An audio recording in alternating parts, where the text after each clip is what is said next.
So, ladies and gentlemen, mesdames et messieurs, meine Damen und Herren, señores y señoras, here we are once again. It is Underdark against Insolence, game number 2 of tonight's quarterfinal for the CraftCup here. We got Insolence spawning at the 6 o'clock position as the red Protoss player. We got Underdark here at the 3 o'clock as the teal Protoss player. So it is close positions on Metalopolis. So I am really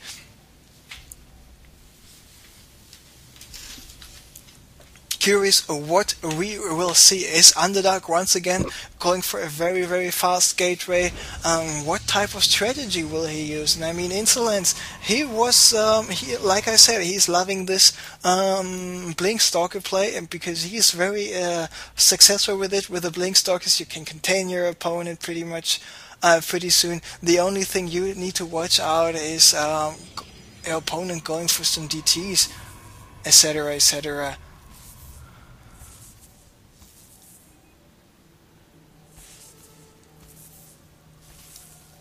So the gateway timing once again is slightly faster here for Underdark, but only about 10 seconds. Insolence is with his probe here in the base of Underdark. Underdark already started to mine some gas. Meanwhile, there we see the assimilator for Insolence just finished right now. If you're a new player, maybe some bronze or silver guy, and if you're playing Protoss, and if you're wondering when is the right time to build your assimilator and when is the right time to actually mine some gas, so if you do not go for any weird double proxy gateway stuff, it is very simple. You build your pylon, you start your gateway, you continue to build the probes, and when you continue to build the probes, sooner or later you will have 75 minerals over, and then you will just go build your assimilator, and the assimilator will be finished around the same time your first gateway will be finished, so then you know, this is roughly a good timing here.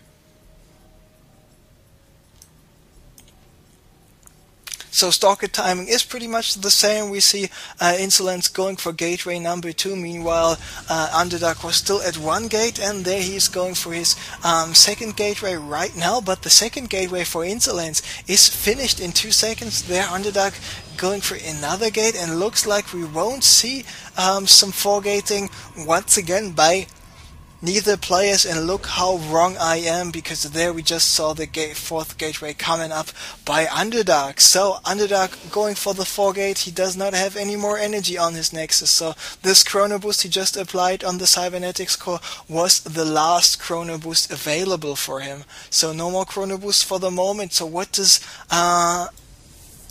the response here for Insolence? I mean, he went for gateway number 1, gateway number 2, chrono boosting the stalkers like crazy, and Underdark is now finished with his warp gate.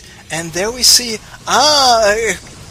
Insolence just finished with the 4 stalkers in total. Of course, he can do some damage. He just needs to watch out that he will be able to out micro this zealot. And now with those 2 pylons are finished, Underdark will be able to warp in some units right away. So now this zealot was providing the vision to the high ground, and now Underdark with 3 stalkers and the zealot here. Of course, Insolence was able to attack a little bit faster because he was able to attack the stalkers of Underdark. Meanwhile, Underdark was still warping in, but Underdark here coming in with an additional stalkers, and now it is just 1 stalker against 2 stalkers, and Insolence only on 2 gates. He was trying to do something else, but now it is very simple. It is GG in a couple of seconds, because it is 2 gates against 4 gates. I was not really sure what the late game plan here of Underdark actually was, of Insolence actually was, because I expected him to go for some maybe 2 gate zealot pressure and 2 gate stalker pressure, because he had 4 stalkers out when Underdark did not. But because of this nice timing and the decision by Underdark to just warp in 2 pylons, and with this last zealot who was walking up the ramp where he was able to provide the vision on the high ground, in the end this small second he had this zealot still alive was enough for him to warp the units here on the high ground. So just imagine, this zealot he had left over was not able to make it past half of the ramp. He would not have the vision on the high ground. He would not be able to warp in some units. On the other hand, this would have made Insolence able to warp in some sentries to block this attack. and this 4-gate would have been denied at least for 1 or 2 minutes, but the Zealot was able to get up the ramp, and that's why Underdark was able to win this with his 4 gates against the 2 in the beginning, later on 3 gates by Insolence. So Underdark taking game number 2. Here we go, and one more game coming up pretty soon.